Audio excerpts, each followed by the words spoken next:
Oh, Kagano.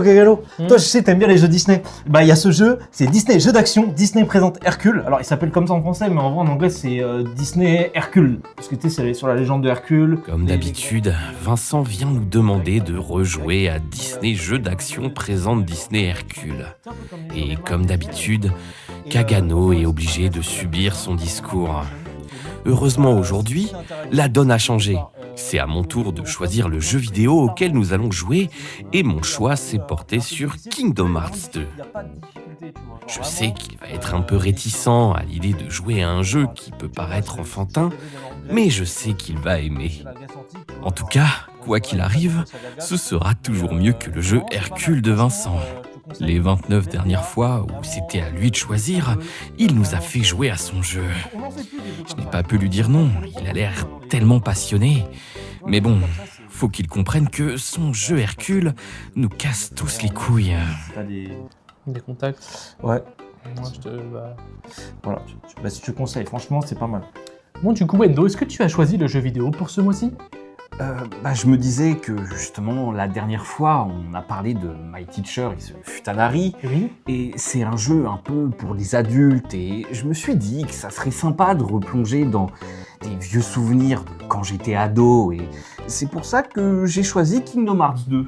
Kingdom Hearts 2, mais ce n'est pas un jeu pour les enfants ?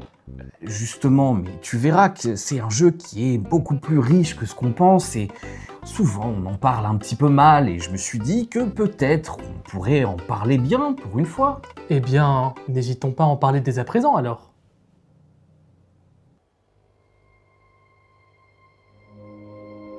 Dès les premières notes de l'intro, je sentais qu'il était déjà plus enclin à comprendre l'intérêt que je porte à ce jeu.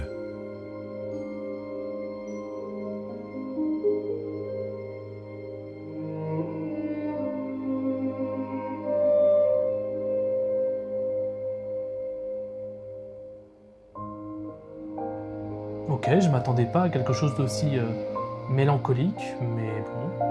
Et encore, le jeu a beaucoup d'émotions à offrir. Bon, par contre, il faut que tu prennes le mode de difficulté critique. Critique. Oui, mais c'est le mode de difficulté. ça va pas être super difficile ? Alors justement, en fait, c'est le vrai équilibrage du jeu. Fais-moi confiance, c'est un jeu pour les bébés, tu l'as dit toi-même. C'est vrai. Là, c'est le mode pour les adultes. Très bien, et bien je vais jouer en mode critique alors.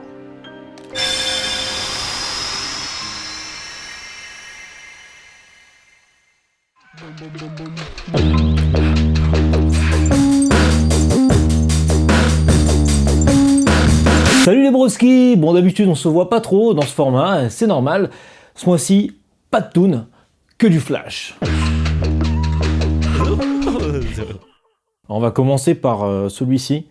Donc, il s'agit du flash de l'iPhone 16 Pro. Il est pas mal, en fait, vous voyez, il est un peu spécifique. En fait, il a deux couleurs pour pouvoir jouer un peu genre chaud-froid et aussi l'intensité. Ce qui fait que du coup, donc là, regardez le flash. Ah putain! Ah mais tu leur as dit là que si ça continue, on va pas avoir d'acrède pour Annecy? Ah, t'es sûr de ton coup? Bon, celui-là, il est pas mal. Pour ceux qui ont un appareil photo réflexe, genre DSLR, tout ça, comme ils disent, les Québécois, DSLR. Moi, j'ai un Sony, mais si vous avez un Nikon, un Canon, un Panasonic, un Leica, voilà, tous ces trucs-là. Ben, moi, j'ai ce petit flash qui s'appelle le Ulanzi. Voilà, Ulanzi, c'est le SL3.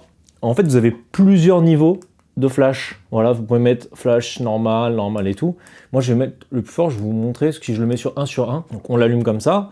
Si on reste appuyé là, il y a une petite lumière. Donc là, je vais éteindre cette lumière parce que là, j'en ai pas besoin. Éteins-toi, petite lumière. Ok. Et en gros, vous pouvez l'ajuster. Genre, ça va dans tous les sens. Il suffit en fait de le mettre sur son appareil photo, c'est automatique. Après, on a un petit bouton vert là, et là, si on appuie 2 fois dessus, hop! Putain de flash. Oh la vache. Fou.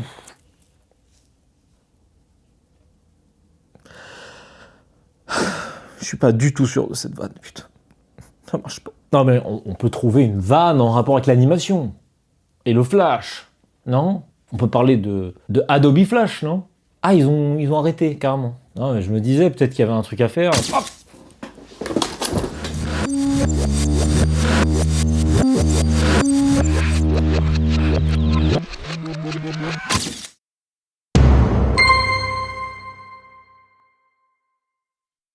Salutations tête de naze, je suis le chef et bienvenue dans Menu Manga, votre émission qui parle de manga, d'animation et d'autres trucs. Et aujourd'hui on va parler d'un des plus grands shonen de l'histoire, une masterclass of all time, l'un des plus grands piliers du Shonen Jump. Là, on va pas aborder ton cosplay? Oh salut petit chef, mon fidèle comparse noir, comment vas-tu aujourd'hui? Je vois pas du tout quel est le problème par rapport à mon cosplay, puisque comme tu peux le voir, il y a le t-shirt chef otaku, la spatule, le surpoids, donc a priori normalement on est plutôt bon, non?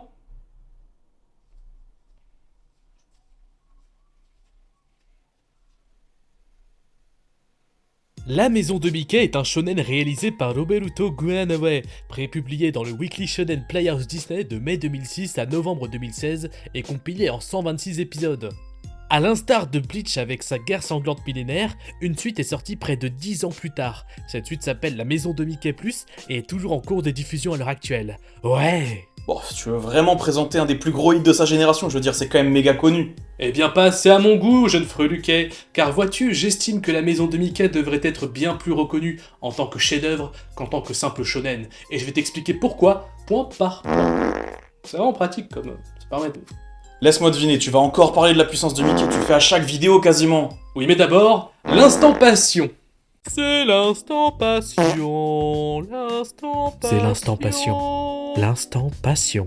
Cette vidéo est sponsorisée par le dentifrice Signal Black. Aux extraits naturels de charbon, le dentifrice Signal Black redonnera un véritable éclat à votre sourire. Recommandé par 9 brogueliens sur 10, le dentifrice Signal Black vous promet une fraîcheur à toute épreuve avec près de 99% de suppression des bactéries.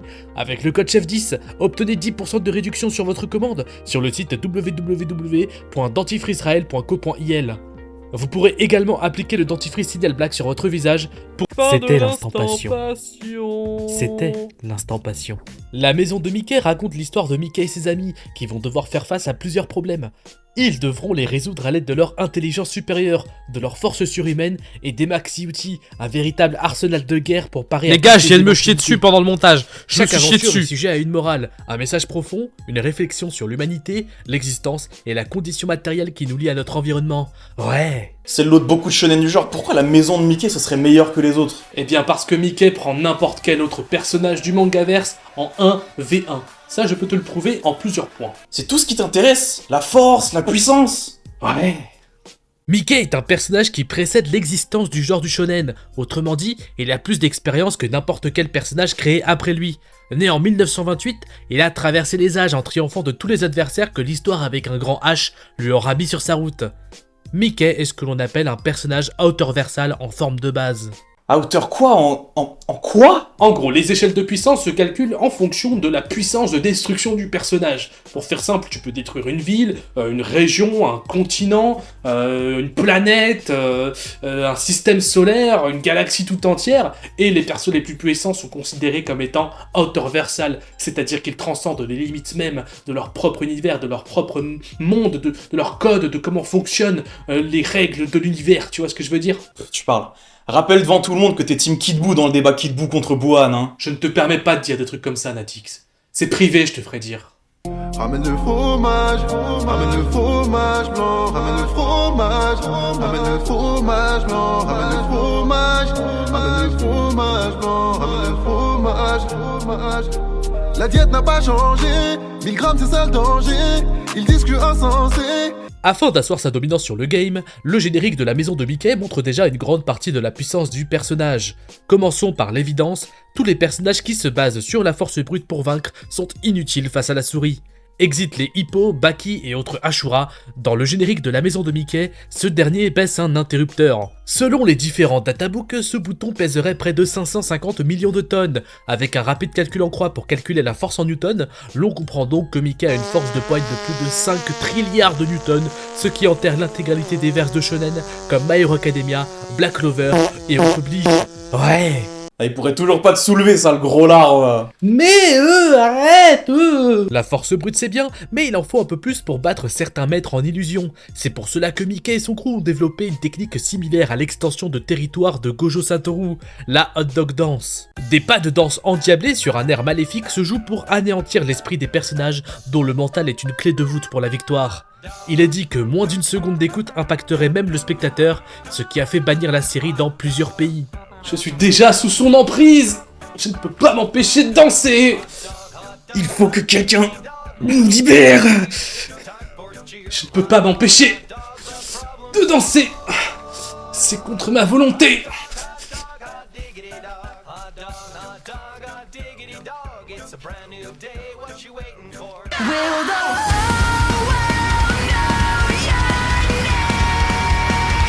Si avec la force brute, Mickey peut se hisser au-dessus de beaucoup de protagonistes shonen, avec la hot dog dance, il transcende complètement les limites de son univers. Mais ce n'est pas terminé, car il lui reste encore beaucoup de chemin à faire pour pouvoir affronter des personnages comme Saitama ou Sangoku. La puissance de la hot dog dance est proportionnelle à la forme dans laquelle Mickey exécute la danse. Car oui, Mickey peut se transformer, augmentant sa puissance à volonté en fonction des besoins. C'est quoi ces formes, dis-moi C'est quoi ces formes, dis-moi C'est quoi ces formes, dis-moi Eh bien, je vais faire mieux que de te le dire, jeune mongolien. Je vais te le montrer, ouais.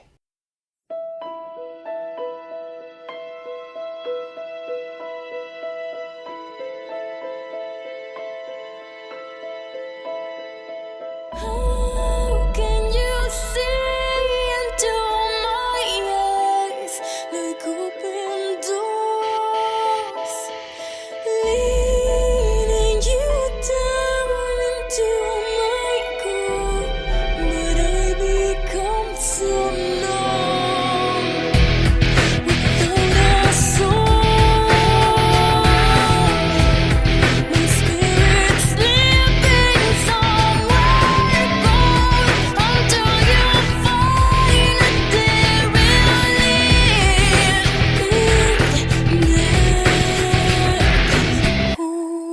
Wake me up. Mickey est capable de faire de la magie. Dès le début et après une incantation magique, Mickey va réussir à faire apparaître une maison de nulle part. Elle va se matérialiser sous les yeux de tous et montrer au monde que quoi que tu fasses, tu n'as aucune chance. Ouais!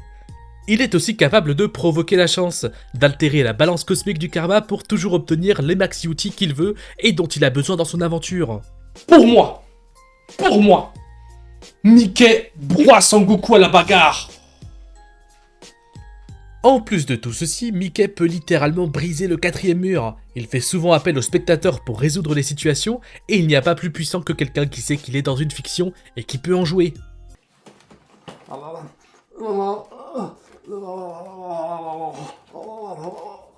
Bon là, tu m'as cassé les couilles, là. Et toi, calme-toi, sinon je vais te faire la coupe à Krusty le clown, tu vas m'en rigoler, toi. Ah bon, si c'est comme ça, moi je me casse, hein. Mais en fait, pour ce mec, c'est que des débats de puissance, c'est du buzz instantané à la con, c'est un connard ce mec, je vous le dis, c'est un connard. Fake vs Reality, fake.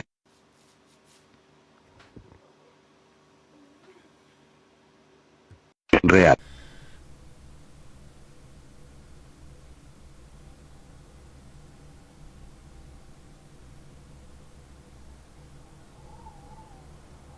Qu'il aille se faire enculer. Voilà, il a cru que Ludokino ce serait des TikTok, des trucs et tout. Can we pretend that airplanes in the night sky like shooting stars? I could really use a wish right now, wish right now, wish right now. Can we pretend that airplanes in the night sky like shooting stars? I could really use a wish right now, wish right now, wish right now. Yeah. Bon, voilà ce que j'ai produit pour Ludokino. Alors, t'en penses quoi?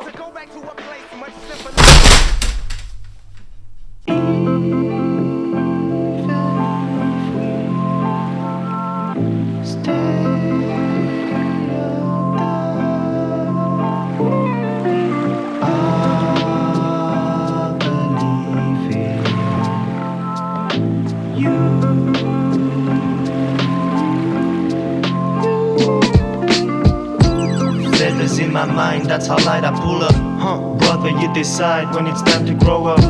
Tethered in denial, gotta close the pop up. Pressure in the sky, and all it does is rise up. I get high so I can get to you. You get high to keep away the truth. You bet I got seating for the stew. I guess I'm just waiting for a cue. Open up the door, floating up the floor. Is there something more for our souls to explore? Feathers in my mind, feathers in my mind, feathers in my mind, feathers in my mind.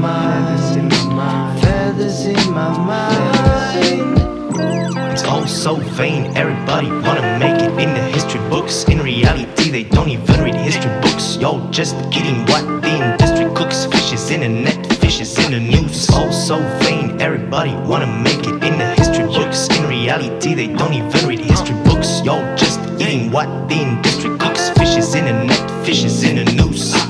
Blow me away, light as a feather. I will be carried away from you, but then I will come back down to open up the door, floating up the floor. Is there something more for our souls to explore? Feathers in my mind, feathers in my mind, feathers in my mind, feathers in my mind, feathers in my mind, feathers in my mind, feathers in my mind, feathers in my mind.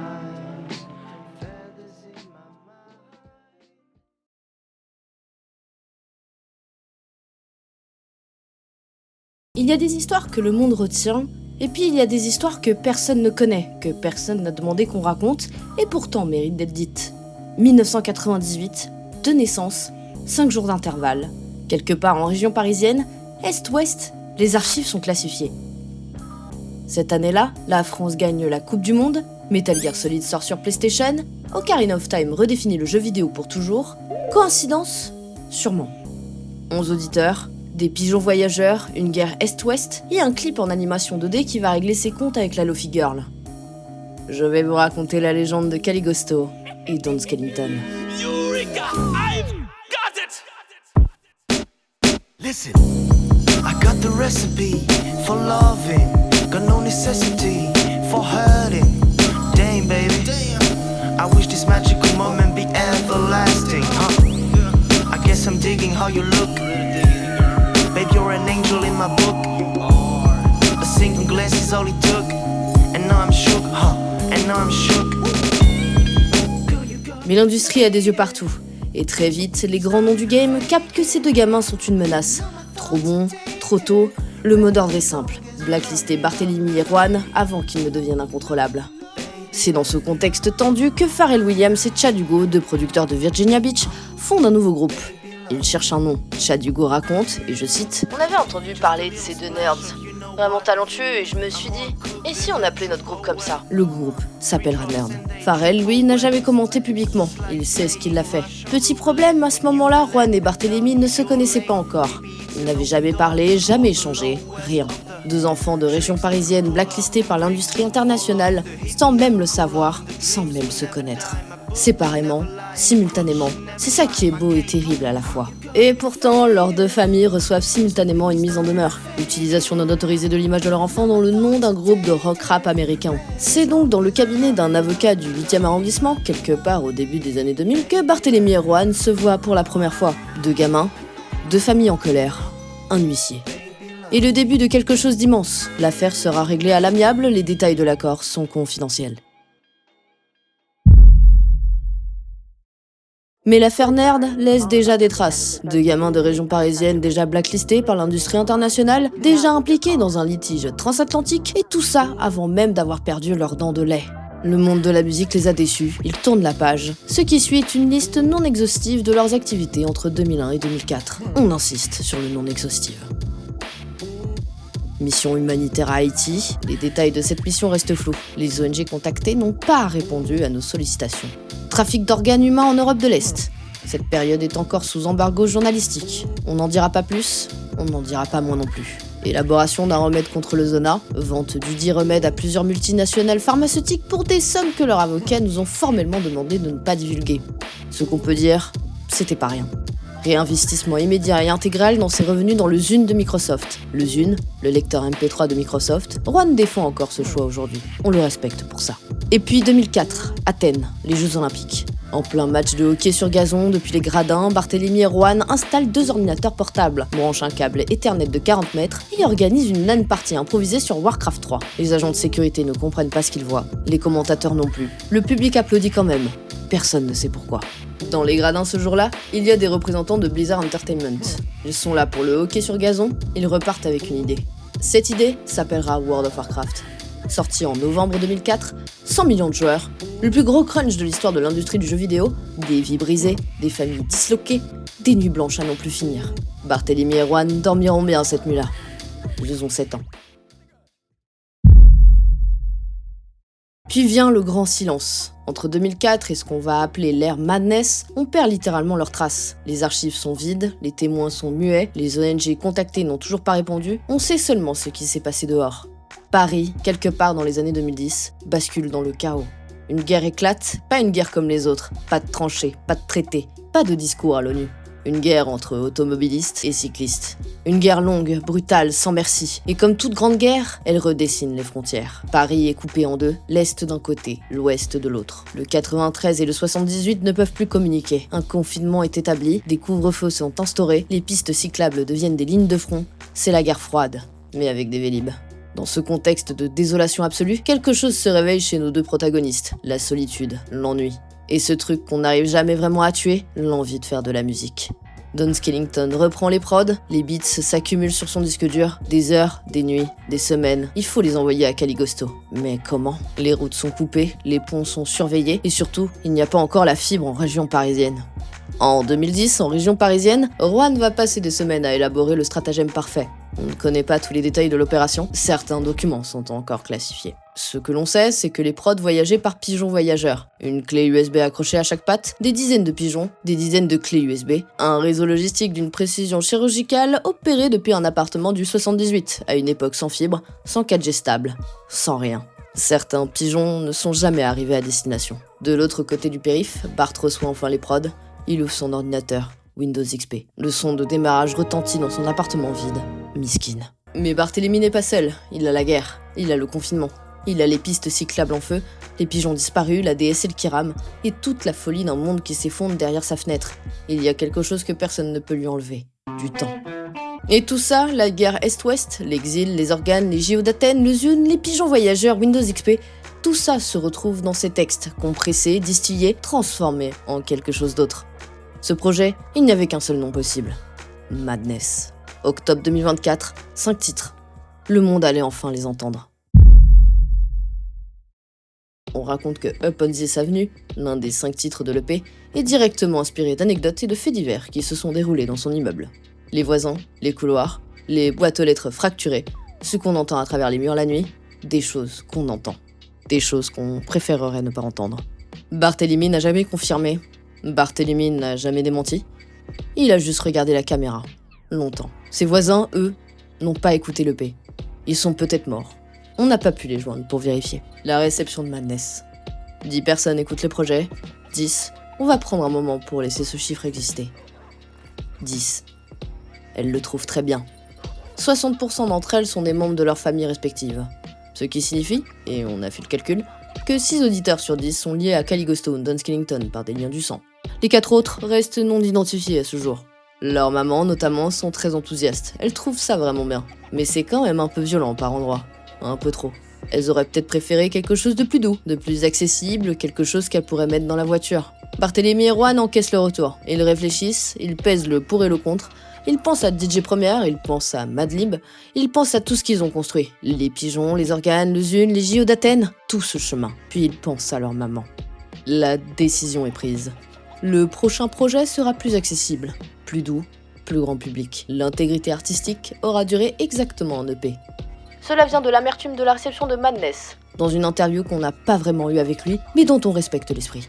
On n'a pas demandé à préciser, on avait peur de la réponse. Sweet and Sour, le titre ne vient pas de nulle part. Un soir, on ne sait pas exactement où, les témoins sont peu discertes. Quelque part en région parisienne, Barthélemy et Juan s'installent dans un restaurant asiatique. Le genre d'endroit avec des nappes en plastique transparent, des photos des plats plastifiés sur le mur, et un téléviseur qui diffuse une chaîne d'information en continu avec le son coupé. Un brainstorming s'improvise entre 2 bols de riz cantonais. Les grands projets naissent toujours dans ces endroits-là, pas dans les studios, pas dans les salles de réunion, dans les restaurants asiatiques avec des nappes en plastique. Il fallait retrouver la douceur maternelle et l'amertume des épreuves de la vie. La sauce aigre-douce était déjà sur la table. Depuis le début, elle les attendait. Le titre était trouvé, l'album avait son âme, l'addition était à 14,90 €. Ils n'ont pas laissé de pourboire. On ne les juge pas, mais on note. Sweet and Sour, c'est pas juste un titre, c'est une architecture, et on va en parler sérieusement 2 minutes. The Recipe ouvre l'album sur une déclaration d'amour presque naïve. I got the recipe for loving, got no necessity for hurting. C'est doux, c'est solaire, c'est le sweet, à l'état pur. Mais Caligosto glisse déjà quelque chose d'inquiet dans le deuxième couplet. La recette du bonheur a des ingrédients dangereux, on vous avait pas dit que c'était simple. Father in my mind, piste 4, c'est le pivot. La légèreté devient un idéal inaccessible. On veut s'élever, flotter, explorer, être léger comme une plume, mais sous le chorus aérien. Caligosto cingle.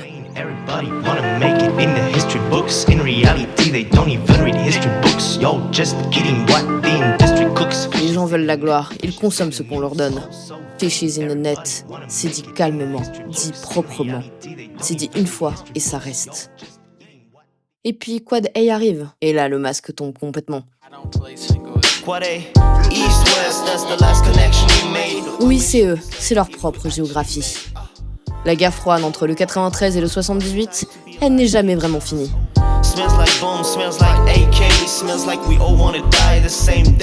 C'est le sour à l'état pur, politique, amer, cynique, drôle et terrifiant en même temps, sur un beat de Don Skellington qui a l'air de rien et qui fait tout.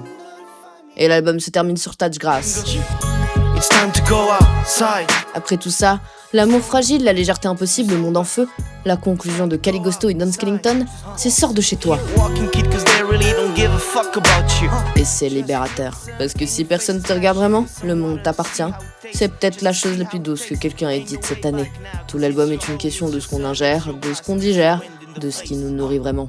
Sweet and Sour, la société, je rappelle, sur la table depuis le début.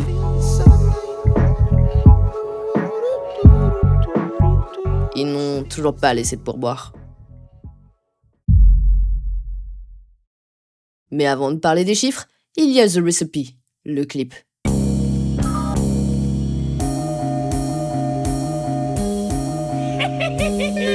Eureka! I've got it!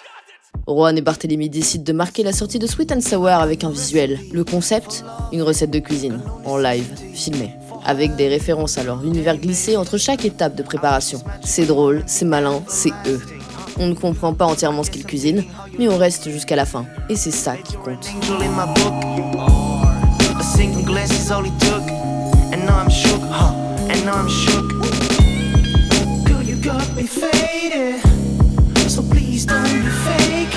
La réception de Sweet and Sour, ils sont passés de 10 à 11 auditeurs. On va prendre un moment pour laisser ce chiffre exister aussi. 11. Un de plus, un seul, on ne sait pas qui c'est. On espère que ça va pour lui.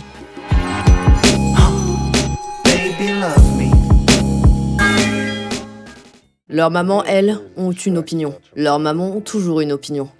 Madness trop violent, trop sombre, trop dur à mettre dans la voiture. Sweet and Sour, trop lisse, trop gentillet. Franchement, Madness, c'était quand même autre chose. Qu'elles auraient bien aimé un peu plus de violence. Juste un peu. Pas trop, mais un peu. Barthélemy et Juan encaissent. Encore. Toujours. La grande question reste entière. Arriveront-ils un jour à trouver le juste milieu parfait qui satisfera leur maman chérie ? L'histoire de la musique n'a pas encore de réponse à cette question. Mais l'histoire de la musique n'a pas encore rencontré ces deux mamans. Le monde retient son souffle. Et puis, le 26 septembre 2025, Sauvage Galerie, TLM, Paris 19e, le duo fait son premier concert. On va pas vous mentir, on n'était pas là. Les témoins contactés ont été peu disserts. Mais ce qu'on sait, ce qu'on a reconstitué, ce qu'on a pu extraire des archives disponibles, c'est ceci. Une foule en délire, des baddies, un max d'adrénaline, d'euphorie et de sueur et de basse. Ce soir-là, Caligosto et Don Skellington existent dans l'espace physique. Pas juste dans un ordinateur, pas juste sur une clé USB accrochée à la patte d'un pigeon, dans l'espace physique, devant des gens. De vrais gens. La salle le sent. Puis, silence radio. Les semaines passent, les mois passent, le compte Instagram dort, les pigeons voyageurs sont rentrés au bercail, les mamans s'inquiètent, on s'inquiète aussi, un peu. On vérifie, on guette, rien. Et puis, on apprend. Un projet est en cours, pharaonique. Le mot est de nous, mais on assume. Un clip. Pas n'importe lequel. Un clip en animation 2D. Digne, dit-on, des productions des studios Ghibli. Entièrement réalisé par un homme au talent fou. Emmanuel Curricula Surya. Le même qui était là depuis le début pour les pochettes. Le même qui connaît leur univers mieux que personne. Le même à qui on n'a pas réussi à parler non plus, mais dont on respecte profondément le travail. Un clip qui, selon certaines sources, des sources qu'on protège, ferait littéralement de l'ombre à la Lofi Girl. La Lofi Girl, on s'arrête une seconde. Cette étudiante animée, assise à son bureau, qui écoute du Lofi hip-hop depuis 2017 sans jamais avoir rendu ses devoirs. Une icône, une institution. Des milliards de streams, une fenêtre sur un monde calme dans un monde qui ne l'est pas. Caligosto et Don Skellington rentrent en clash avec elle. Rap Contenders, format classique, on espère qu'elle est prête. On a raconté beaucoup de choses ce soir. Les organes, le Zune, les pigeons, les mamans, l'huissier du 8e, les JO d'Athènes, la guerre des Vélib, la DSL qui rame, les 10 auditeurs, puis 11. Tout ça, c'est vrai. Dans le sens où ça dit quelque chose de vrai sur 2 gamins de région parisienne qui font de la musique depuis des années sans que le monde soit vraiment au courant. 2 gamins qui envoient des prods par pigeon voyageur parce que c'est comme ça que ça se passe quand t'es de l'Est, et que ton pote est de l'Ouest, et que personne t'a encore ouvert les portes. Et ce clip, Feather in My Mind, c'est peut-être la première fois que le monde va vraiment les voir. Barthélémy et Roanne ont encore des choses à dire. Beaucoup de choses. Et cette fois-ci, leurs mamans sont prêtes.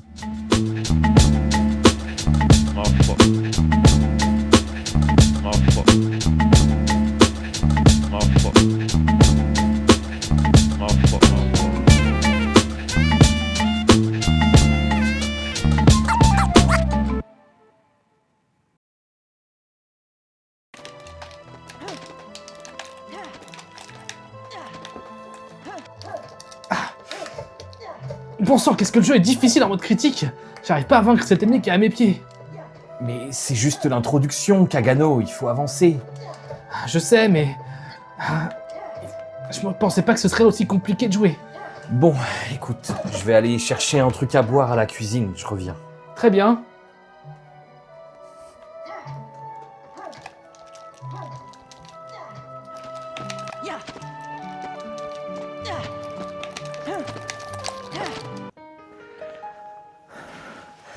Bah alors Wendo, je te vois tout patraque.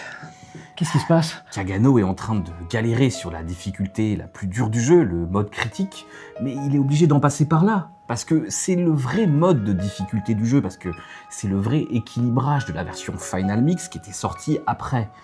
Mais c'est pas évident. Tu sais, moi je n'ai pas ce problème. Parce que dans Disney Jeux d'action, Disney présente Hercule, il n'y a pas de mode de difficulté. Ils ont voulu respecter au mieux la vision de l'auteur, tu sais. C'est ces jeux où il n'y a plus de difficulté. C'est finalement ceux qui sont le plus proches de l'œuvre originale. Mais Vincent, il va falloir que tu comprennes que peut-être j'en ai un peu rien à foutre de ton jeu Hercule. C'est l'histoire des mascottes des années 90 qui ont essayé de rider la vague Sonic Mario, qui se sont mangés le bitume à 200 à l'heure.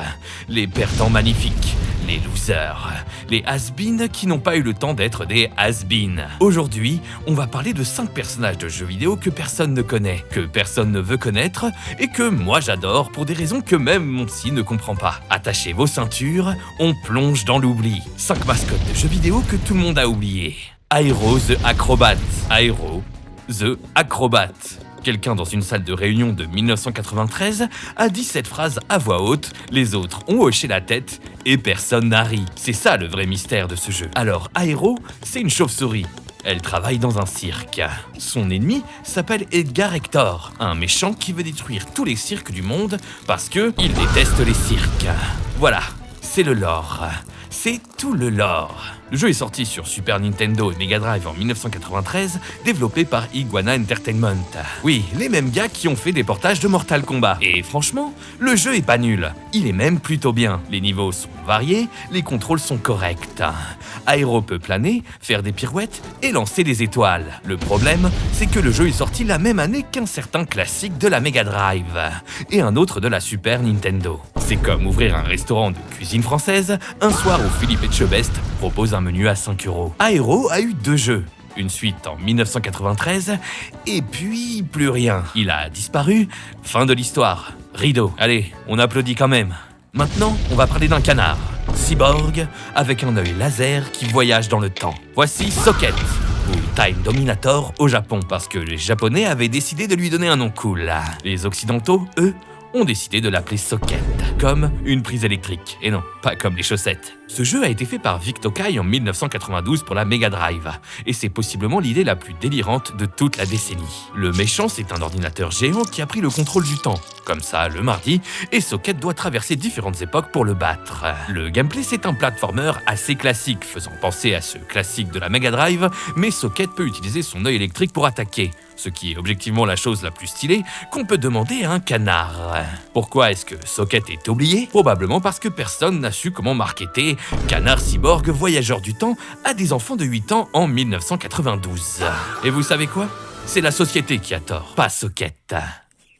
Ah, voilà, on arrive à mon préféré. En recevant mon préféré. Zero the Kamikaze Squirrel, un écureuil kamikaze, qui s'appelle Zero. Ce personnage est issu de l'univers de Aero the Acrobat, où Zero était le méchant, l'antagoniste, le vilain. Les développeurs ont regardé leur méchant écureuil avec des lunettes d'aviateur et son attitude de fou furieux, et ils se sont dit « Non mais attends, lui il mérite son propre jeu !» Et ils avaient raison.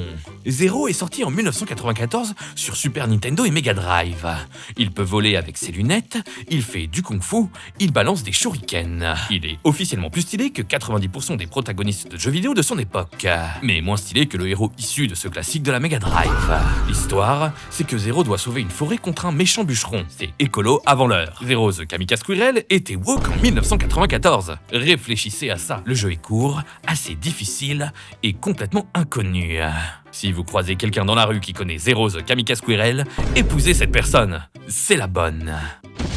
Bon, Jazz the Jackrabbit. Là, on parle d'une légende méconnue. Jazz, c'est un lapin vert avec un gun, et il court vite. En 1994, Epic Games, oui, c'est Epic Games, ceux qui font Fortnite maintenant, a décidé de créer un jeu ressemblant à ce classique de la Mega Drive, mais en plus violent et en plus rapide, pour PC. Et franchement, ils ont plutôt réussi. Jazz Jackrabbit, c'est un jeu de plateforme à défilement horizontal ultra rapide avec des armes, des ennemis tortues qui s'appellent les Turclians, parce que les années 90 aimaient les tortues. Le truc avec Jazz, c'est qu'il a eu une vraie fanbase, des suites, un épisode en multijoueur en 1998 qui était en avance sur son temps. Et puis Epic Games est passé à ce classique du jeu PC, et Jazz a été rangé dans un placard. Depuis, les fans réclament un retour, régulièrement, et Epic répond avec le silence assourdissant de quelqu'un qui a trouvé quelque chose de plus lucratif. C'est triste, c'est très triste, mais que quelqu'un sauve Jazz.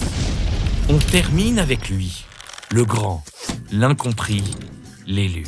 Awesome Possums Kicks Dr. Makino's Butt, c'est le nom complet du jeu. Ils ont mis Kicks Dr. Makino's Butt dans le titre, en 1994.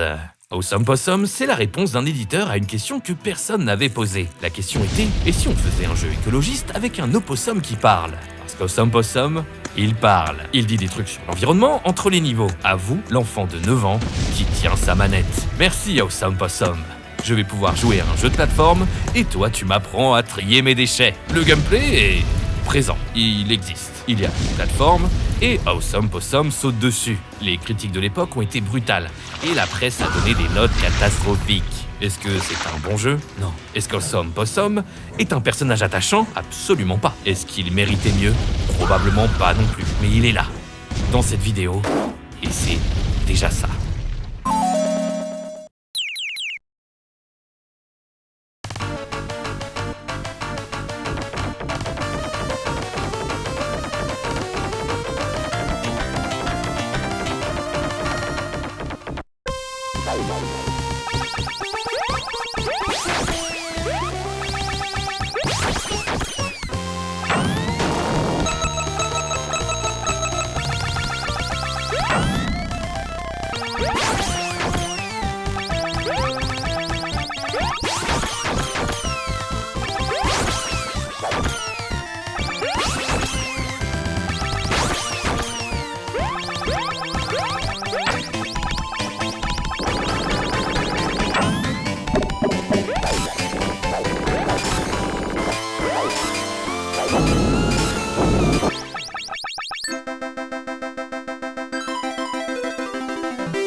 Regardez comment il fait beau quand même les amis.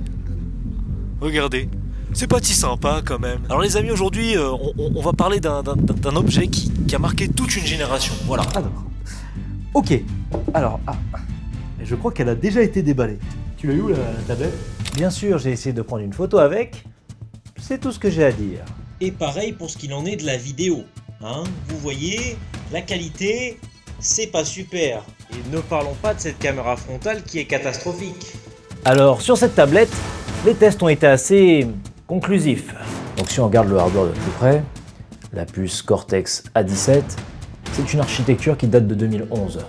Ce qui veut dire que potentiellement, cette tablette, et je pèse mes mots, a complètement changé l'histoire de la tech française. Changer l'histoire. Moi personnellement, j'utilisais mon iPad Air 2 à l'époque, donc je vois pas trop ce que cette tablette apporte. Mais la finition est vraiment premium, on sent le travail, les bords sont bien définis. On va parler, il y a un peu de vent, j'arrive pas à lire ma fiche. On va parler de la tablette Cyprien Gaming. En 1455, Gutenberg invente l'imprimerie. La connaissance circule. Elle n'appartient plus à ceux qui la gardent. En 2015, Cyprien Gaming sort une tablette. Je ne dis pas que c'est la même chose, je pose juste les deux faits dans la même pièce. Pour comprendre ce moment, il faut comprendre ce que Apple fait depuis 1984. Steve Jobs disait « Start with the consumer experience and work backwards to the technology ».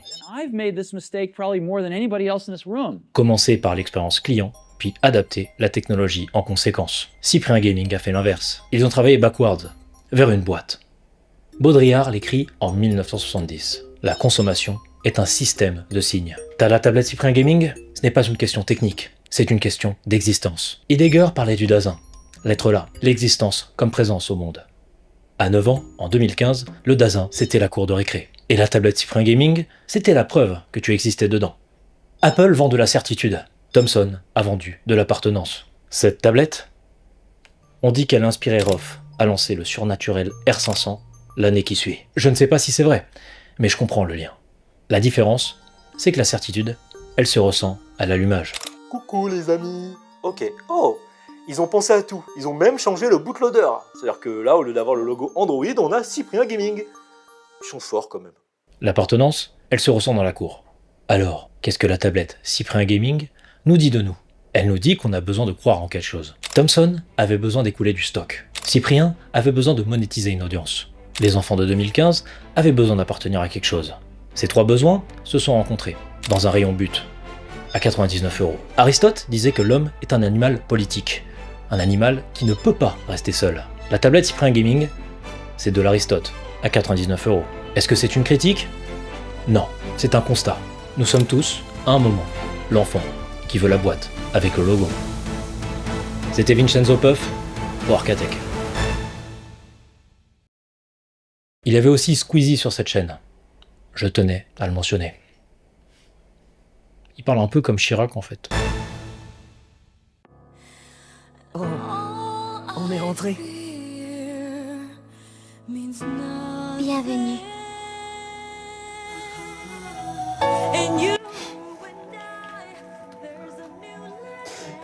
Je pensais pas qu'un tel jeu vidéo me procurerait autant d'émotions. C'est beaucoup trop pour moi. Tu es un homme maintenant, Kagano. Moi, j'ai accompli ma mission.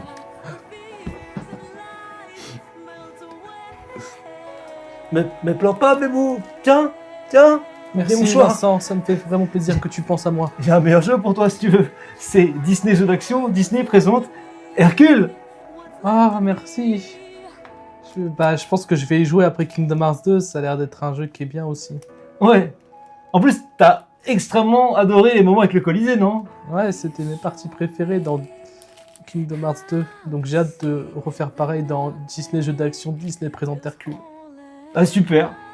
Allez, je le mets. Allez. Maintenant Tu veux pas faire une pause d'abord Non, maintenant, allez.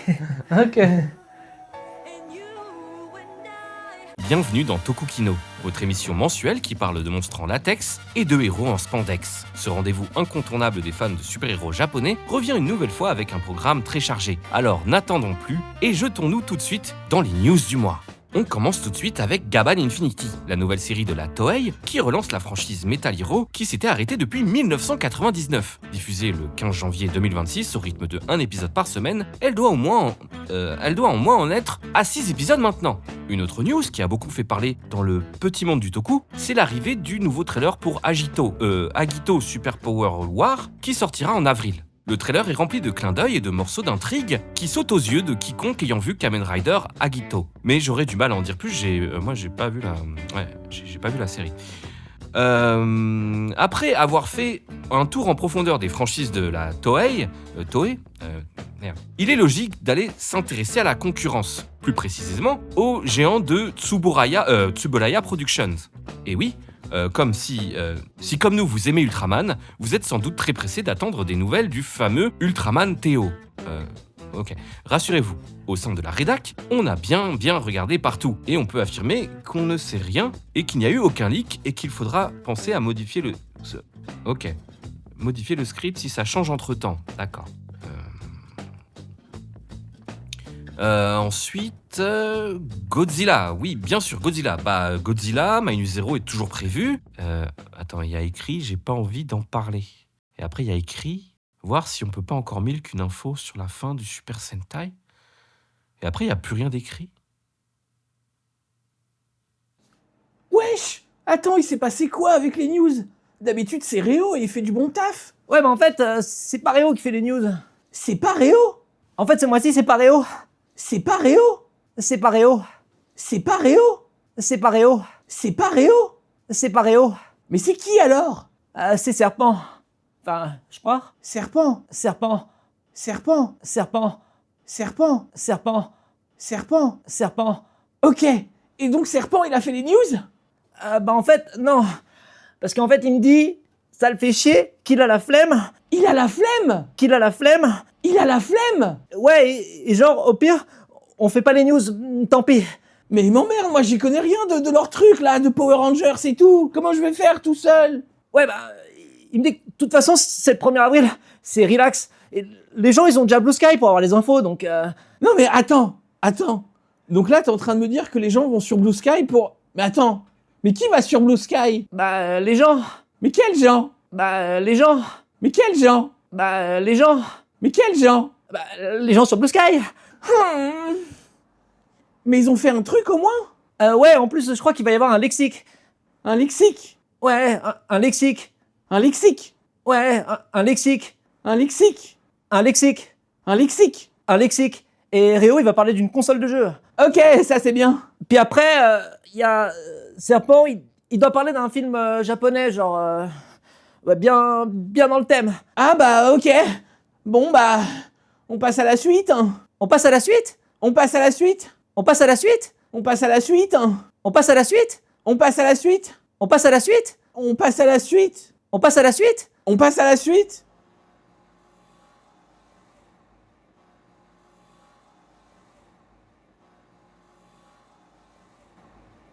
Et c'est quoi la suite?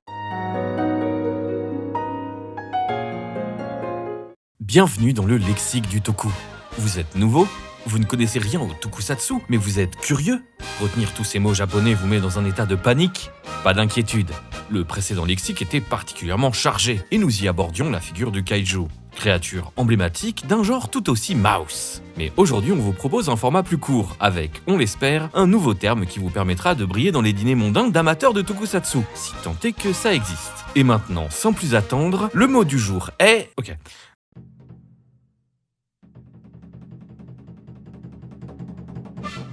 Oshu oriboshiru aminoi mida sorusu kushi no karu boki samido shintase. Ok. Oshi... Non mais attends, je vais jamais pouvoir dire ça d'une traite dans une phrase normale. C'est quoi? Et ça veut dire quoi ce truc? Puis c'est quoi le rapport avec le tokusatsu? Attends, je dois le dire combien de fois dans le texte? 1, 2... 15 fois! Bon, c'est la fin de ce lexique. Mais ne vous inquiétez pas, l'émission reviendra dans un prochain épisode de Tokukino. Il est maintenant temps de passer aux news. Ah non, ça on l'a déjà fait, il n'y avait rien. Merde, c'est quoi la suite Merde. Parmi nos spectateurs et à la vue de nos statistiques YouTube, nous pouvons voir que certains d'entre vous sont des fans de youtubeurs d'extrême droite. Mais aussi de jeux vidéo, dont peut-être de fiers rétro-gamers prêts à tout pour dénicher de véritables pépites vidéoludiques. Eh bien, sachez que nous avons une solution parfaite pour fusionner votre passion du JV avec celle du tokusatsu. Encore mieux, nous avons une console précisément conçue pour vous et votre entourage. Une machine avec un processeur 16 bits, la possibilité de digitaliser le son, une expérience ludique physique grâce à son format de cartouche particulier. Sans oublier son plus gros atout, un écran tactile vous permettant de repousser les limites de votre imagination. Mesdames et messieurs, voici la Sega Pico. Sortie en 1993 au Japon, la Pico est une tentative de Sega pour s'implanter sur le marché des logiciels ludo-éducatifs qui commençait à exploser à l'époque. Et aussi surprenant que cela puisse paraître, c'est un de leurs plus grands succès. Elle aura connu pas moins de 22 ans de carrière. Et c'est techniquement pas fini, vu que la machine a eu le droit à 2 autres versions plus puissantes, avec la Pico Bina en 2005 et la e-Pico en Big 2024. Avec au moins 300 jeux au total sortis au Japon, quasi toutes les licences populaires pour Gugu-Gaga japonais y sont passées, dont ce qui nous intéresse ici, des jeux adaptés de séries tokusatsu.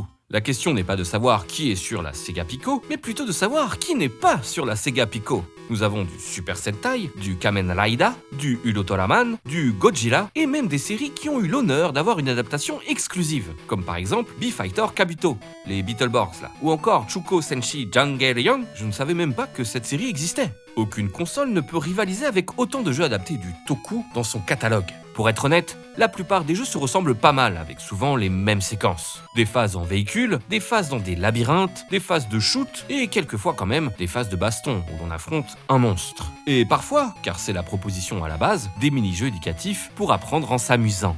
Mais ce n'est pas le plus important, car avec la Pico, vous avez plus qu'une console. Vous avez un véritable projet. Écoutez bien. Le concept est plutôt marrant. Le fait d'interagir avec un stylet sur un écran de jeu permet de déclencher des animations. Avec la tonne de jeux sortis et toutes les licences adaptées au fil des ans, pas dur de comprendre son succès auprès des petits japonais. D'autant qu'ils peuvent apprendre un paquet de trucs, comme l'écriture du japonais et de l'anglais. Donc, imaginez, plutôt que de vous acheter votre 8e exemplaire en boîte de Final Fantasy VI, vous pouvez entraîner votre gamin ou votre petit frère avec la Sega Pico. Grâce à ça, il parlera le Nihongo dès son plus jeune âge. Plus besoin de payer Crunchyroll, il fera les fansubs de vos animés pour vous. Ce n'est pas n'importe quel conseil de boutiquier, c'est une promesse Tokukino. Une Sega Pico achetée, c'est une année à l'Inalco économisée. Pensez-y.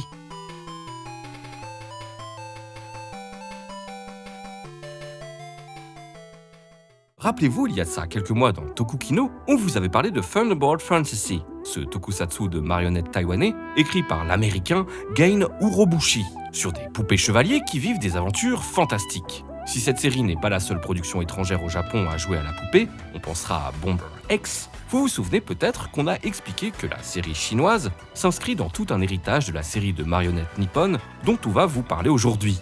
On pourrait vous parler longuement de l'histoire de la poupée asiatique, du théâtre de guignolu, un terme qui d'ailleurs est devenu synonyme de bouffonnerie en japonais.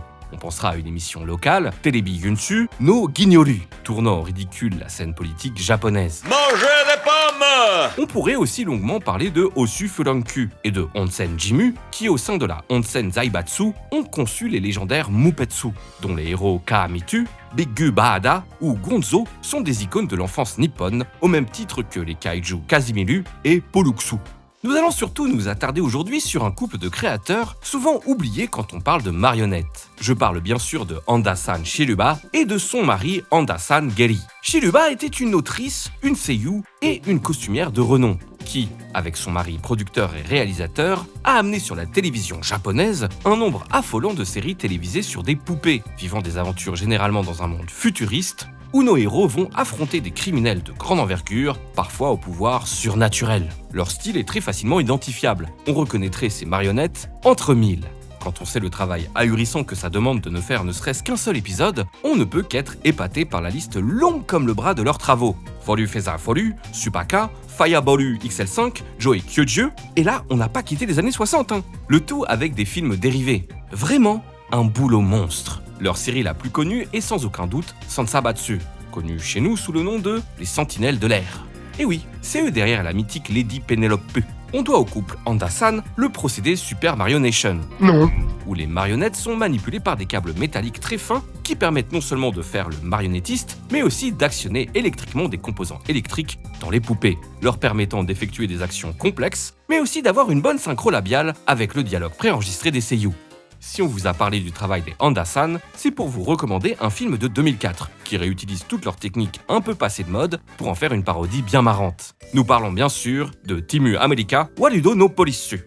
Derrière ce film, on retrouve deux figures bien connues de l'animation japonaise comique, Paaka Turei et Sutonu Matto, les très célèbres créateurs de la série à succès Saasupako, sur 4 enfants dans une petite ville de l'Hokkaido qui vivent des aventures tantôt satiriques de l'actualité nippone, tantôt juste très idiotes et vulgaires. Oh, tu as fait une belle crotte, mon chéri. On pensera à Katoman et sa haine invétérée de l'envahisseur coréen.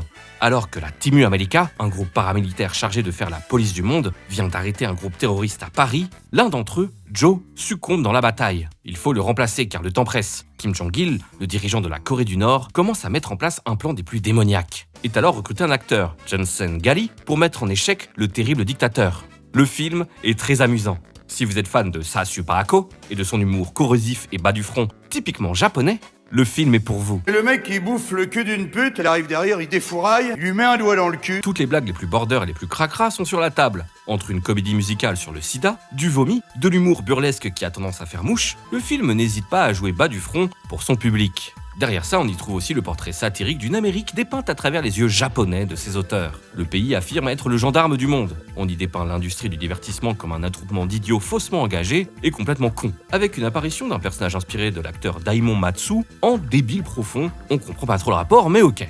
Matt Damon.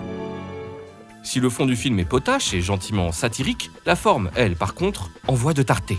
Les marionnettes sont trop cool, elles bougent vraiment comme à l'époque, et c'est un vrai plaisir de voir toutes les idées de mise en scène qu'ont eu Paaka et Sutonu à la réalisation. Eux qui ont admis que plus jamais ils ne feraient ça, tellement travailler avec des marionnettes était un travail acharné pour faire le film. Encore une preuve du talent exceptionnel du couple Handa-san, qui a fait ça en continu sur plus de 15 ans. Timu America Warudo no Polissu est un vrai bon moment à passer, et un chouette hommage à tout un pan du tokusatsu japonais que nous vous recommandons chaudement.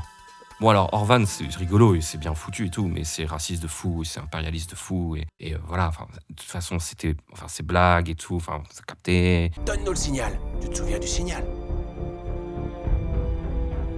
Nous espérons que cet épisode de Tokukino vous aura plu. Comme d'habitude, n'hésitez pas à nous soutenir si c'est le cas. Vous le constaterez peut-être, mais nous sommes désormais publiés sur une chaîne YouTube dédiée à l'émission. Alors surtout, n'oubliez pas de vous abonner. Sur ce, passez une bonne journée, et n'oubliez pas, liberté, égalité, Tokukino.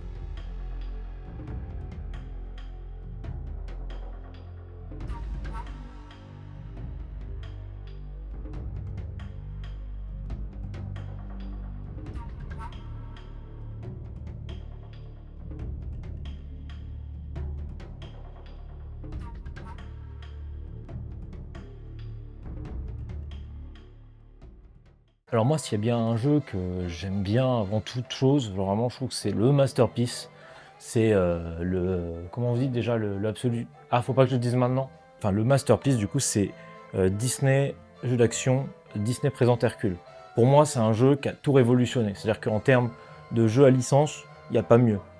Souvent, ils me disent, ouais, Kingdom Hearts, c'est le meilleur truc avec Disney. Non, je suis pas d'accord. Ça, ce jeu-là, imbattable. Disney, jeu d'action, Disney présente Hercule. En plus, derrière, c'est qui? C'est Eurocom. Ils avaient fait aussi le jeu Tarzan. Petit banger. Moi, je me rappelle de la phase au début où tu es devant le Colisée, tu te balades et tout. Et enfin, même les cinématiques, ils ont mis des bouts du film et tout. Révolutionnaire ce moment. Enfin, là, tu vois, je vais lire la pochette arrière. Une aventure légendaire sortie tout droit du... Mais comment ça j'ai pas d'argument? Bah si, arrête. Pour moi, de toute façon, même pas d'avoir besoin d'argument. Ça sert à rien. C'est absolu Julokino.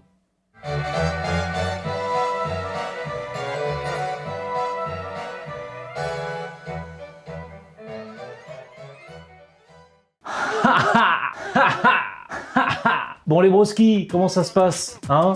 On est là à la maison. Alors il fallait un peu innover. On s'était dit quoi de mieux que d'avoir un mieux qu'un sandwich merguez. Bah on n'est que mieux servi par soi-même. Enfin du moins par mon invité ici présent, Wendo le Custo. Ouais, salut la team. Alors aujourd'hui, on va cuisiner un plat à base de merguez, saucisses, purée, un immense classique de la bouffe française. Twistons-la un peu à la merguez. Mais d'abord, avant de commencer, j'ai une question. Est-ce que t'as un écrase purée? Tu sais, pour les pommes de terre et tout? Non, je crois pas. Si tu veux, j'ai un blender, mais... Ah. C'est pas, non? On va se démerder, là. On va trouver une solution.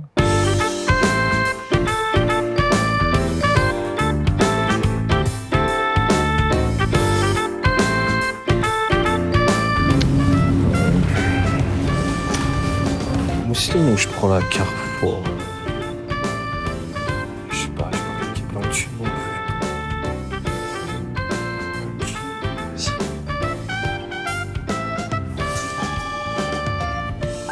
Alors du coup on va faire de la purée. Je sais que je m'adresse à des gens qui cuisinent pas vraiment. Du coup on va faire ça simple. Petite purée mousseline très connue, voilà. Ça existe depuis plus de 40 ans là, je sais plus. Mais avant toute chose, on va faire les merguez. Alors j'ai pas trop compris parce que... Faut que je monte ça à la caméra. Oui, faut que tu... et genre c'est des merguez pur porc. Donc bah écoutez, voilà, moi je m'en bats les couilles. Donc faut être ouvert d'esprit, hein, faut faire le truc. Donc d'abord pour faire des merguez tout simplement, bah, on va faire ça dans une petite poêle, hein, tout simplement. Comment on allume tes plaques? Bah là, t'as un petit bouton là, tu choisis le... Et là, et en fait, t'as un petit plus et un moins et tu... Ah, c'est bien fait. Putain, quel banger. Ça c'est des vraies plaques. Je vais mettre sur 5. Elle chauffe beaucoup? Ouais, ça chauffe vite. Ok, bah je vais foutre sur 4 en attendant. Donc on va faire des merguez. C'est le premier truc qu'on fait en premier parce que, bah, faire de la purée, ça va prendre 5 minutes en fait. Donc voilà. Mais en attendant, le temps que la poêle chauffe, le temps que les bails chauffent, je vais découper un oignon. Tu enlèves les lunettes, hein. Pourquoi? Ah, c'est la cascade. Tu vas nous prouver que tu pleures pas. Ok, normalement il y a une technique pour pas chialer. Il faut pas découper le Jean-Jacques. Donc ce qu'on va faire d'abord, c'est que on va prendre le truc. Wow, il est vieux cet oignon. Il est un peu vieux, ouais, il est un peu old. Bon après c'est pas très grave. On va le découper un peu comme ça. De toute façon, on avait dit c'est pour les gens qui font pas trop de cuisine, tu vois. C'est ça. Donc on va enlever la peau tranquillement. Voilà. Puis de toute façon, je pense qu'avec la magie du montage, hein, on va pas vous montrer ça entièrement. Mais du coup... Moi, je vois déjà des larmes. Mais trop pas, j'ai pas encore découpé le truc, donc c'est bon. On va baiser l'ongle, tu sais. Putain, mais... Bon, alors l'oignon est épluché. Bon, l'oignon est vieux, il est un peu daté. Du coup, on va un peu voir comment ça se passe. Putain, on aurait dû en prendre un autre. Regarde, il y a le cœur du Jean-Jacques, il est un peu Jean-Jacques. Donc, ce qu'on va faire, c'est qu'on va couper autour. Voilà, comme ça, la partie la plus cursed, la plus schlag, on va pas s'en servir. Après, ça va, c'est que le bout en fait. C'est que le bout. Ouais, non. Bon, attends, on va prendre ce qu'on peut récupérer. Donc, ça, on peut le récupérer. Parce que c'est couche par couche en fait. Et oui, c'est le principe des oignons. Mais du coup, ouais. Voilà. Bon, il n'y aura pas beaucoup d'oignons dans la recette, c'est pas très grave. De toute façon, c'était juste pour faire crari, on met des légumes alors que, bah lol quoi. Si j'ai la salade. La salade, on met pas de la salade avec de la purée. Je sais pas, ils mettent ça sur le paquet. Je sais pas, hein. Ils mettent une petite feuille pour faire genre et tout. Bon, du coup, je vais émincer le Jean-Jacques. Donc d'abord, on trace les trucs, on fait le Jean-Jacques, ensuite schlac. Je chiale toujours pas, hein, je tiens à préciser. Hein. Bon, en même temps, il y a beaucoup moins d'oignons, donc là, c'est sûr que... Oh, j'avoue, j'ai un peu les larmes, là. T'as un peu les larmes? Non, je rigole, vu que j'ai des lunettes. Alors, du coup, on a de l'oignon, on va le laisser là un peu. Maintenant, on va foutre les merguez. Attention, chose très importante, on va mettre les merguez. Donc, vous voyez, c'est vraiment des merguez industrielles, bien veineuses, comme voilà. Et c'est parti, on va voir. Là, ça crame, hein. Attention. Là, ça crame. Ça crame de rien du tout. Alors, on est sur de la merguez industrielle de con. Ah, c'est de la merguez de merguez, quoi. C'est de la merguez de merguez, au porc en plus. Avec le petit rayon de soleil, tu vois, genre là, ça fait le petit truc, là, comme ça, là. C'est putain de banger. Bon, bah, du coup, en attendant que les merguez fassent leur truc, que les merguez fassent leur nid, on va préparer la purée. Alors la purée, ce qui est bien avec la purée en flocon, donc la purée de gueuche quoi, même si là c'est de la marque, c'est mousseline, c'est incroyable, ils te disent les dosages pour la texture de purée que tu veux avoir. Genre typiquement, je sais pas si on le verra bien cette cam, mais genre si je veux de la purée ferme, faut que je mette 350 ml d'eau et de lait. Donc pour ce faire, c'est très simple. On va prendre ce putain de bec benzène, comment ça s'appelle? Moi je dis un bécher parce que je suis matrixé par un verre doseur, un Jean-Jacques. Alors du coup on va prendre du lait. Mais du coup moi je te filme de fou depuis tout à l'heure en mode... comme ça et tout. Ah oui, mais faut faire des trucs de baiser, tu vois. On va prendre du lait. Donc, on va mettre 350 ml de lait. Faut que tu filmes le remplissage de lait, tu vois. Comme dans la pub. Donc 350 ml. C'est beaucoup, hein, 350 ml. On se rend pas compte, mais c'est tout un Jean-Jacques. Voilà, 350 ml dans la casserole. Et maintenant, il nous faut de l'eau.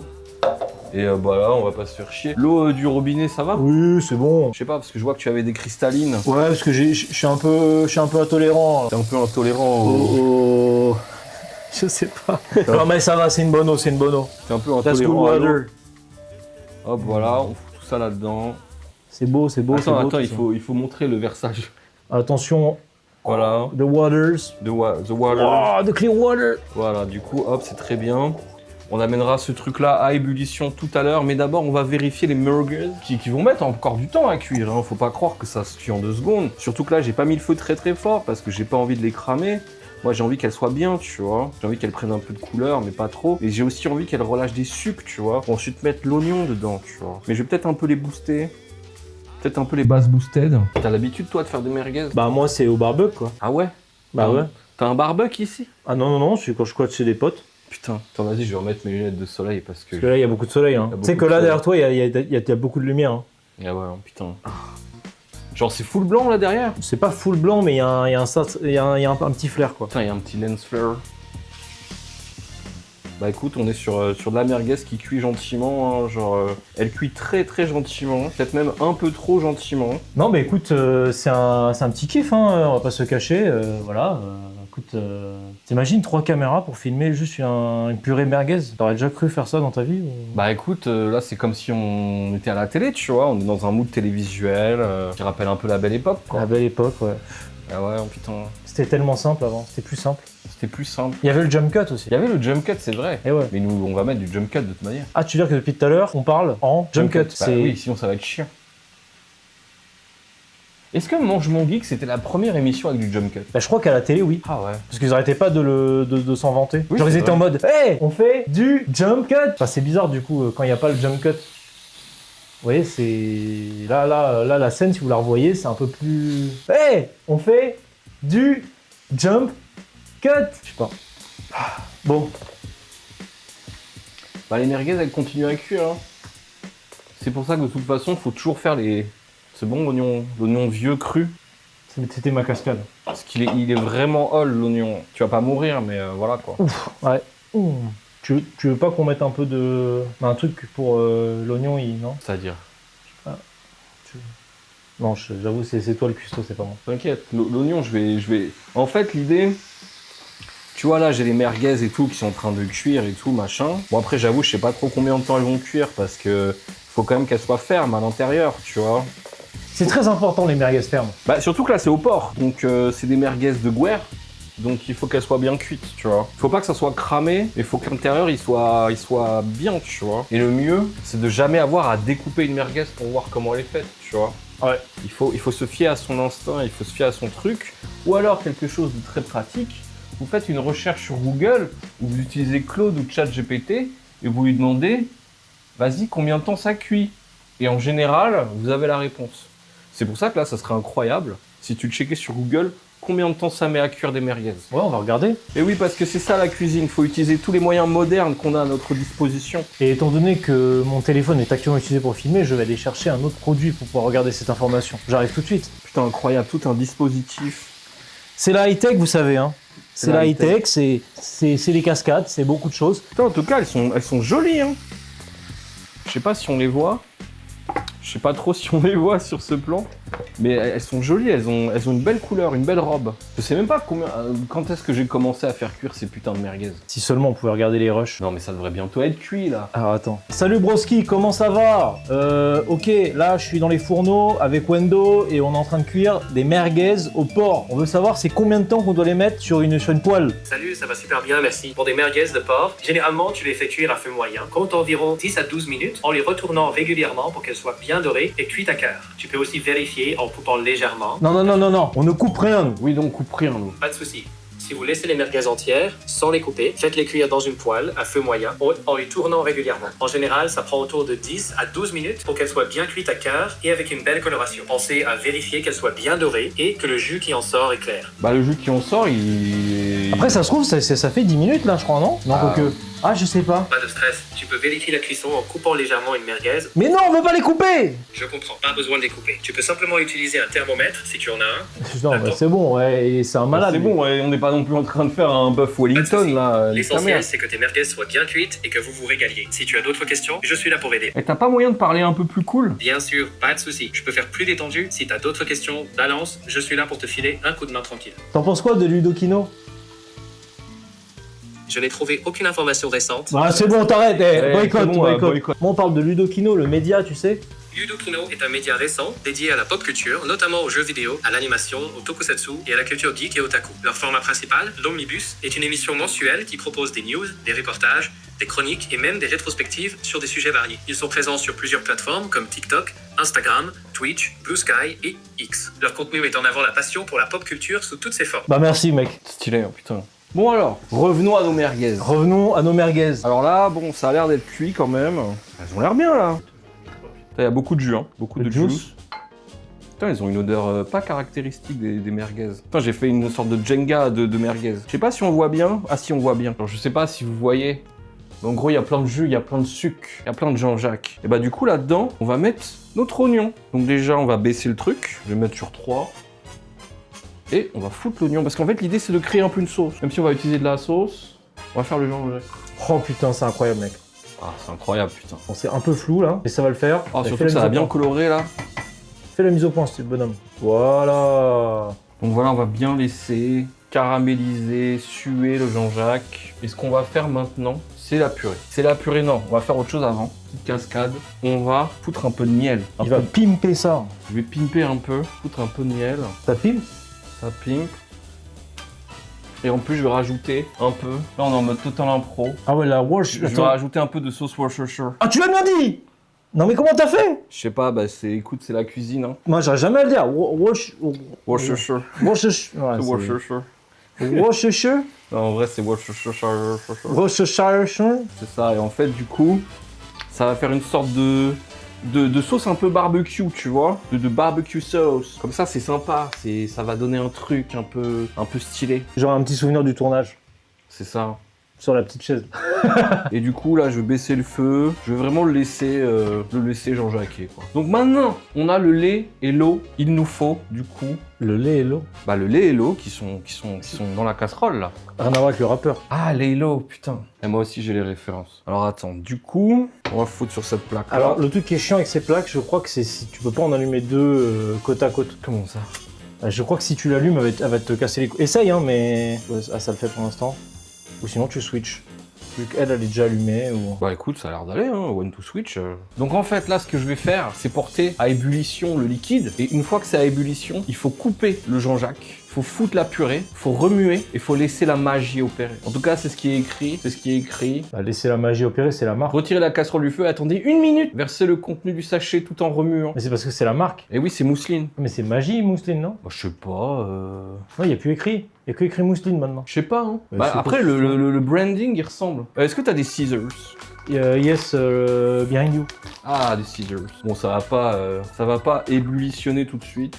Donc ça va le faire. Bah du coup... Le fils de clap, on sait jamais. Du coup là c'est bientôt à ébullition. Et dès que c'est à ébullition, je cut, je fous le Jean-Jacques. Regarde là ça fait des bulles. Là ça commence à bubbler. On y est presque. Genre faut vraiment que ça ébullitionne juste une fois. Tu vois en mode...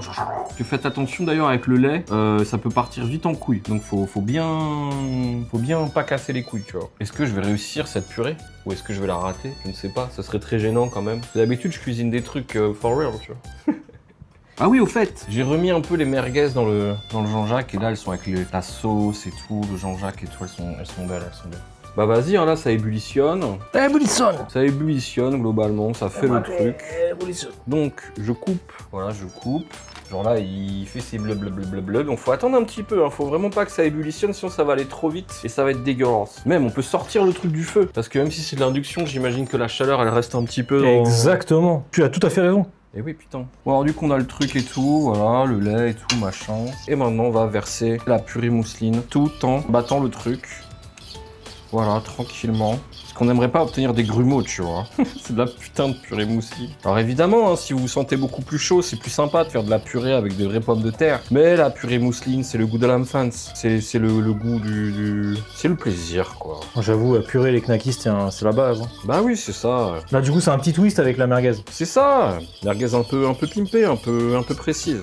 Surtout qu'on a d'autres petites surprises. D'ailleurs, la team, les gens, dans les commentaires YouTube, ou dans le chat Twitch, là, c'est quoi, vous, votre plat d'enfance? Genre votre classico des Madrid de l'enfance. Ouais, putain, attends, c'est vénère. Putain, elle cuit hyper vite. Merde.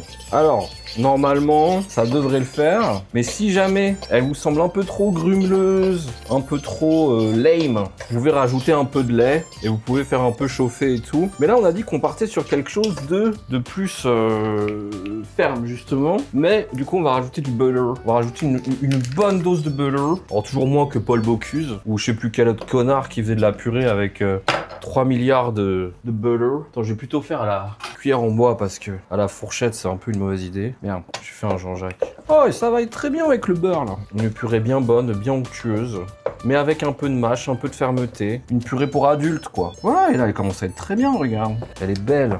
C'est une belle purée. C'est une belle purée, maintenant, il faut l'assaisonner quand même. Parce que si on ne l'assaisonne pas, elle va être un peu triste. Du coup, il me faut du sel. Le sel, tranquille, tout petit peu de sel. Voilà. Et un peu de poivre. Et oui. Parce que le poivre et le sel, finalement, c'est ce qui rajoute du contraste à votre plat. C'est comme en photographie, c'est comme quand tu traites une image, tu vois. C'est genre, tu rajoutes du contraste, tu rajoutes du gamma, tu rajoutes du grain. Tu rajoutes du grain. Et aussi, petit truc, je vais rajouter un petit jaune d'œuf dedans. Mais non! Parce que ça sera plus sympa. Ça va rajouter un peu d'onctuosité, un peu de Jean-Jacques. Voilà, une belle purée. Bah écoute, on va pouvoir dresser ça, hein. On met en place la table. Bah c'est ça, hein.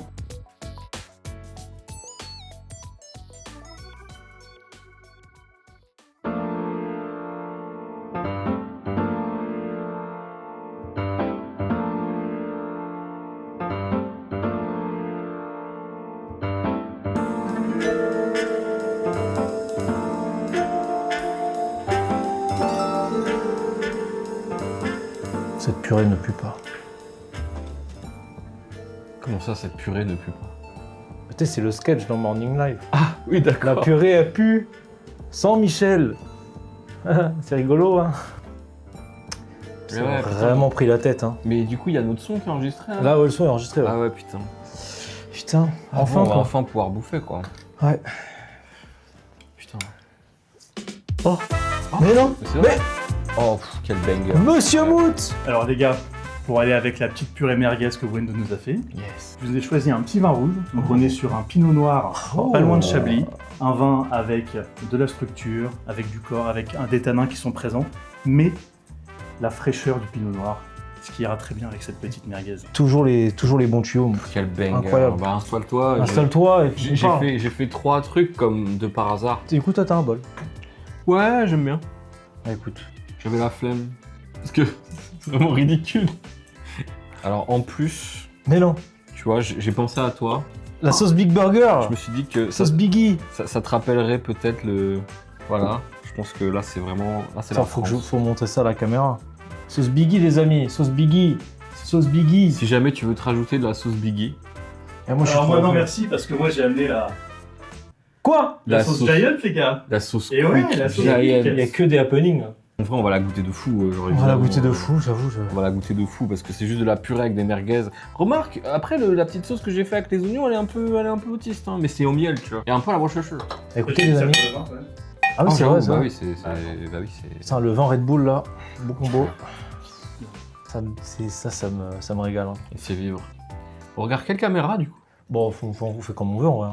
On a clapé et tout. Et ici à Ludokino, on sait vivre. Oh ouais, ça va être très très bien. Bon, la santé, hein, les amis. Ah ouais, santé. Au gluten. Très bon. C'est pas mal. Très agréable. Oh le vin, moi je m'en bats les coups, moi je vais goûter la sauce. J'avoue, la sauce Giant, je suis méga curieux en vrai. Genre... Giant? Attends. Parce que moi, je suis un immense fan, parce que on n'en parle pas assez, mais les fans de Quick, les fans de Quick, ils sont délaissés. Personne ne parle d'eux.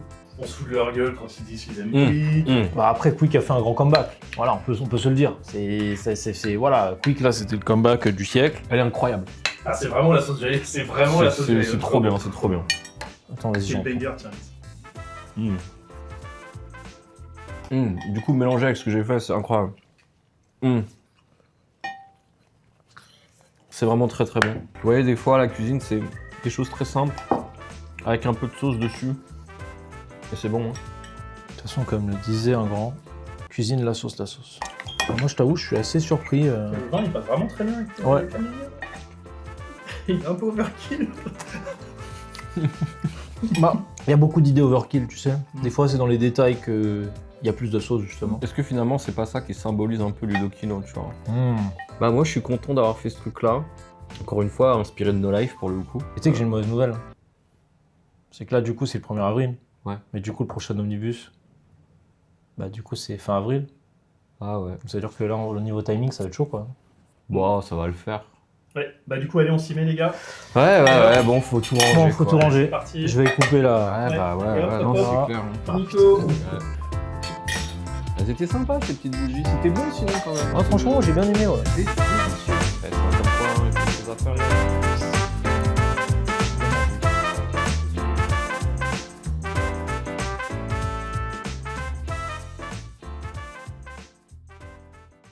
Oh, je vais aller voir.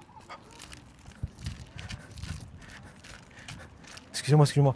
Des jeux mieux que Clair Obscur Explosion 33.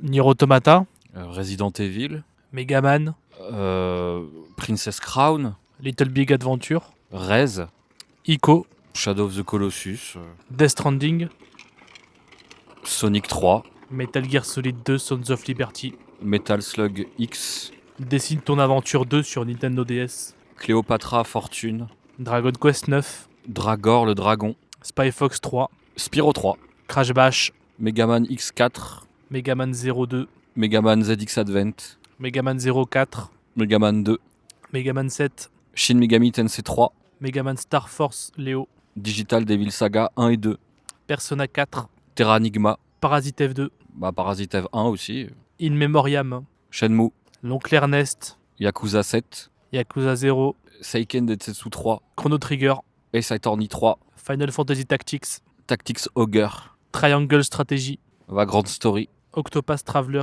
Monkey Island, Portal, Portal 2 du coup, Half-Life 2, Half-Life Alyx du coup, Half-Life 1, Team Fortress 2, Counter-Strike 1.6, Oddworld, Counter-Strike, Global Offensive, Resident Evil 4, Resident Evil 0, Resident Evil 4 Remake, Resident Evil 4 VR, Resident Evil 4 VR mais version méta, Resident Evil 4 Wii Edition, Dead Rising, Dead Rising 2, Sonic Adventure 2 Battle, Pokémon Conquest, Linda Cube, Metal Gear Solid 5 The Phantom Pain, Tales of the Abyss, E-Suite, Live Alive, Persona 3, Persona 3 Reload, Persona 4 Dancing All Night, Métaphore et Fantasio, Odin Sphere, They Are Billions, Patapon, Age of Empire, Age of Empire 2, Starcraft, Warcraft 3, Final Fantasy 4, Final Fantasy 7, Kingdom Hearts 2, Kingdom Hearts 3 Remind, Rayman 3, Jack et Daxter, Ratchet & Clank 2, Ratchet Gladiator, 13 Sentinel, Aegis Rim, Muramasa The Demon Blade, The Evil Within, Signalis, Ghostwire Tokyo, Cats, le jeu sur DS, Pékin Express sur Wii, Koh-Lanta sur Wii, Zelda Faces of Evil, Zelda Wand of Gamelon, Hotel Mario, Mario is Missing, La Panthère Rose, Passeport pour le danger.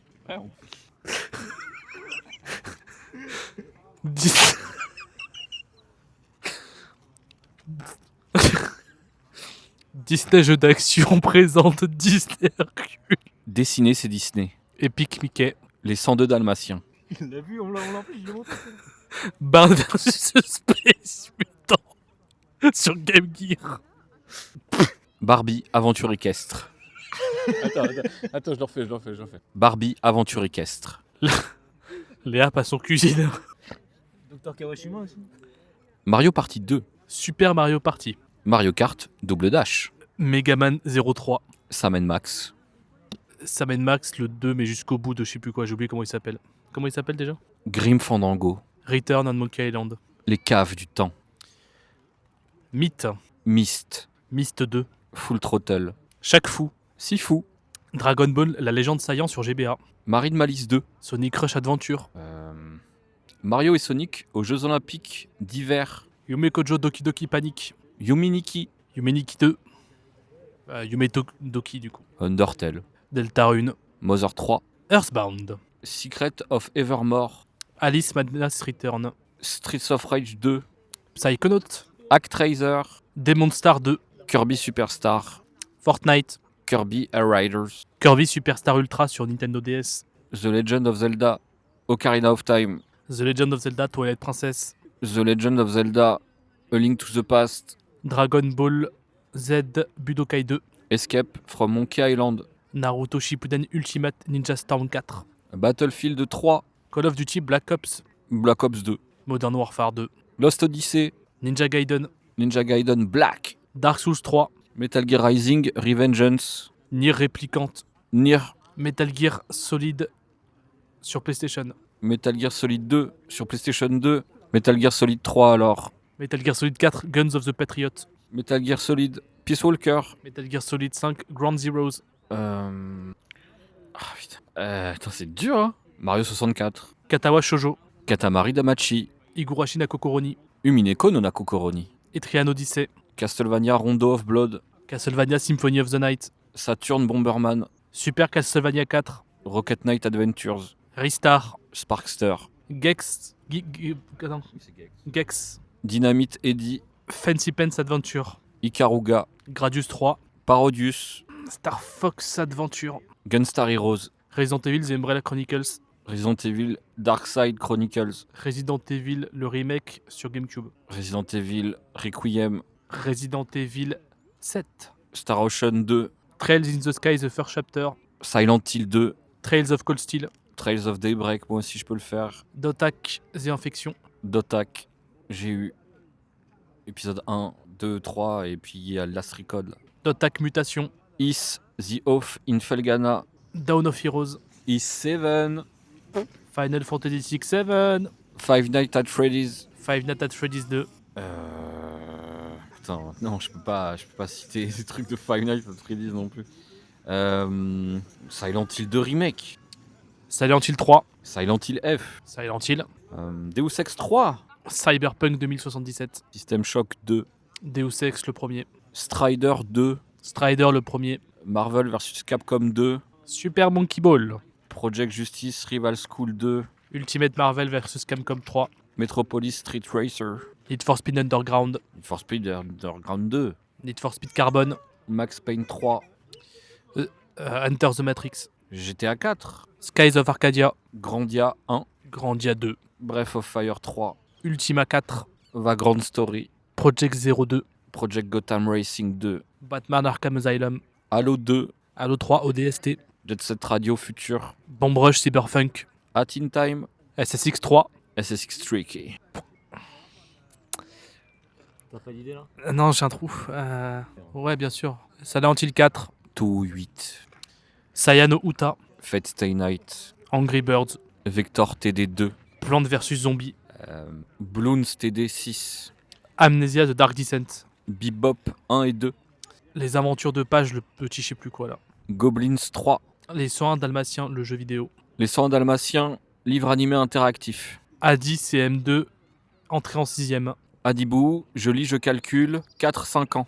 Apprends à compter avec Klax le Malabar, À tout clic, CE1, Buzz le Grand Quiz, Toy Story 2, Toy Story 3 sur PlayStation 3, Kingdom Hearts 3, je l'avais déjà dit, Kingdom Hearts Chain of Memories, Kingdom Hearts Birth by Sleep Final Mix, Kingdom Hearts Dream Drop Distance, Kingdom Hearts Birth by Sleep 0.2 Fragmentary Passage, Kingdom Come Deliverance, Metroid Zero Mission, Metroid Prime, Metroid Prime 2 Echoes, Gunstar Super Heroes, Aladdin sur Super NES, Donald in Cold Shadow, Donald Quack Attack, Donald qui est PK, Bugs Bunny Voyage à travers le temps, Mickey et Donald starring in World of Illusion, Castle of Illusion, Castle Crasher, Tintin au Tibet,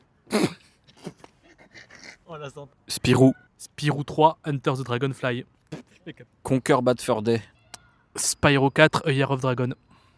C'était le 3. Nicky Boom. Le jeu Actimel sur navigateur. Le jeu Yoko en CD-ROM dans les boîtes de Yoko, justement. Les labyrinthes autour des paquets de céréales. Beyond Good and Evil, mais la version dans les boîtes de céréales. Rayman.